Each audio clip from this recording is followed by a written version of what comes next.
दोस्तों नमस्कार। कल जो आपने हितेश रवानी हत्याकांड की खबर देखी थी, आज देखिए उसका पूरा रिपोर्ट।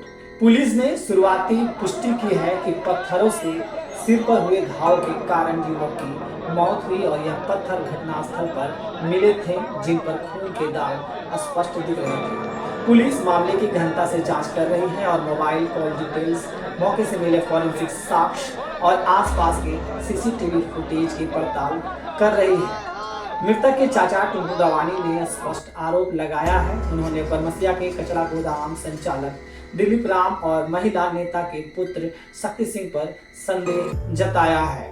पुलिस ने इन दोनों के खिलाफ प्राथमिकी दर्ज कर छानबीन और धरपकड़ शुरू कर दी है। शक्ति सिंह को हिरासत में ले लिया गया है, जबकि दीपक राम फिलहाल फरार है। सोचने वाली बात यह है कि यह परिवार पहले भी एक दर्दनाक घटना से गुजर चुका है। बीते वर्ष जितेश के पिता चुनचुन रवानी की भी हत्या कर दी गई थी और उनकी लाश रानीबांध तालाब के पास मिली थी। पिता की हत्या के बाद जितेश अपने चाचा के साथ ही रहता था। अब पिता मौत के 9 साल बाद भी बेटे की बेरहमी से हत्या होने से परिवार पर जबरदस्त आघात पहुंचा है।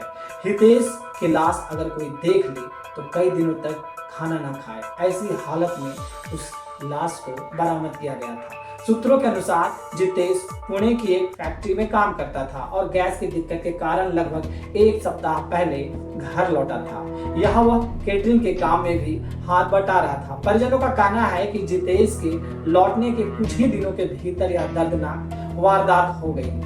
पुलिस की प्रारंभिक जांच में यह संकेत भी मिला है कि आरोपियों ने संभवतः युवक को पहले नशे की हालत में लाकर यहीं पर उसकी हत्या की। सब जहां मिला वहीं पास में मरे हुए कई मवेशी भी दिखे और हत्यारों ने शायद यही सोचा कि दुर्गंध की वजह से सबके पहचान देरी से होगी, परंतु परिजनों ने पहचान करवा दी और घटना उजागर हो गई। पोस्टमार्टम के बाद इलाके में भारी आक्रोश फैला है। लोग न्याय की मांग को लेकर बरमसिया पुल को पूरी तरह जाम कर दिया गया। सब वहीं रखकर प्रदर्शन शुरू हो गया।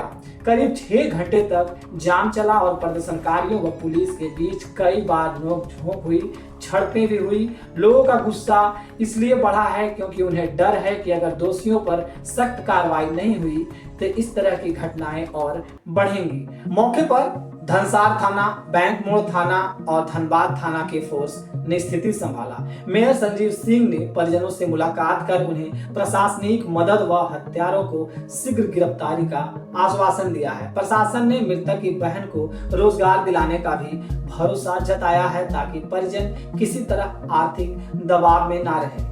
पुलिस ने कहा है कि आरोपी जल्द गिरफ्तार कर लिए जाएंगे और इस मामले की पारदर्शी से जांच की जाएगी। अभी FSL call details, CCTV footage और गवाहों के बयान जुटाए जा रहे हैं। पुलिस यह भी बताती है कि यह दोनों संदिग्ध की आपराधिक प्रवृत्ति रही है। शक्ति के खिलाफ धनबाद और धनसार थानों में पहले भी कई मामले दर्ज हैं, जबकि दीपक पहले भी फायरिंग के एक मामले में जेल जा चुका है। आज हम आपको एक ऐसी घटना की खबर बताएंगे जिसने पूरे धनसार इलाके को थर्रा दिया है। 21 वर्षीय युवक जितेश रवानी की बेरहमी से हत्या कर दी गई और यह दर्दनाक मामला हुआ है चांदमारी के कोल्लेरी के प्रोजेक्ट के पास। मृतक की पहचान बरमसिया दहुआटाड़ बनकाली मंदिर के पास रहने वाले जितेश रवानी के रूप में हुई। मामला चांदमारी यज्ञशाला ग्राउंड के पास का है, जहां मंगलवार की सुबह झाड़ियों में हितेश का शव पड़ा हुआ मिला। शव की हालत देखकर किसी के भी रोंगटे खड़े हो जाए। सिर बुरी तरह कुचला हुआ था और शव के आसपास खून बिखरा हुआ था।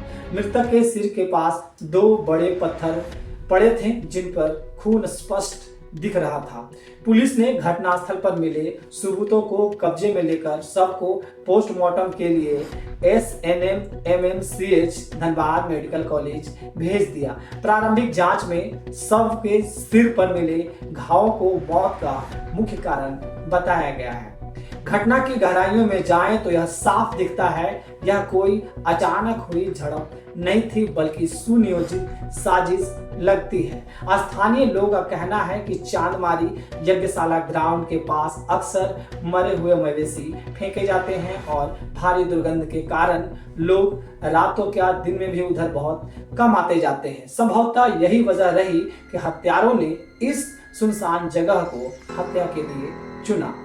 परिजनों के बयान के मुताबिक सोमवार की शाम जितेश अपनी पल्सर बाइक से निकला था। रात करीब 11 बजे उसने घर वालों से बात की और कहा कि वह 5 मिनट में घर पहुंच रहा है। इसके बाद उसका मोबाइल स्विच ऑफ हो गया।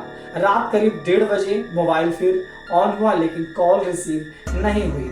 मंगलवार सुबह परिजनों ने गुमशुदगी दर्ज कराने के लिए धनसार थाना जाने की तैयारी की थी। तभी उन्हें पता चला वही एक युवक झाड़ियों में बुरी तरह लहूलुहान पड़ा है।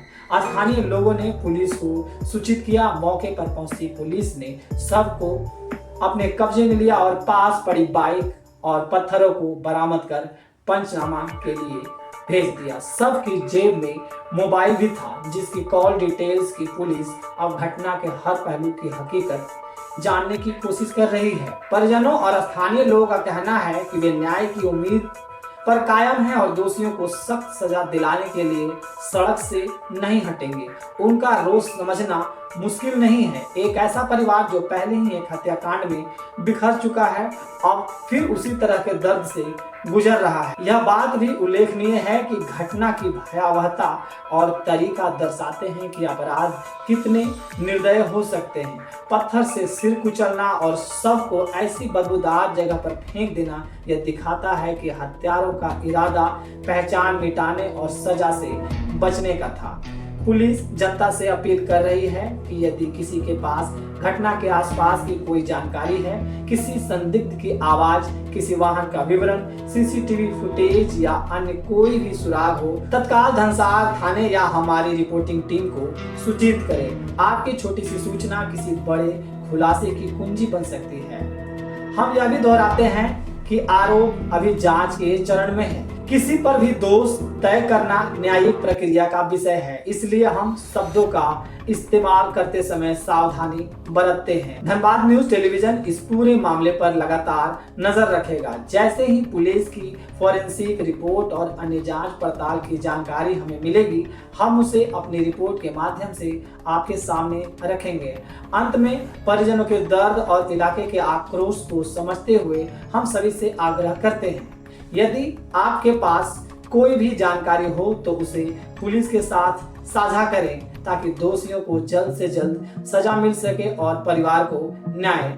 याद रखिए, हितेश को न्याय तभी मिलेगा जब अपराधियों की कोई सबूत मिले। इसके साथ ही मुझे दीजिए इजाजत। कार्यक्रम अच्छा लगा हो तो इसे लाइक करें, शेयर करें। देश दुनिया के साथ साथ झारखंड, बिहार और अन्य जिलों की खबरों के में अपडेट रहने के लिए चैनल को सब्सक्राइब करना ना भूलें। मुझे दीजिए इजाजत। जय हिंद, जय भारत।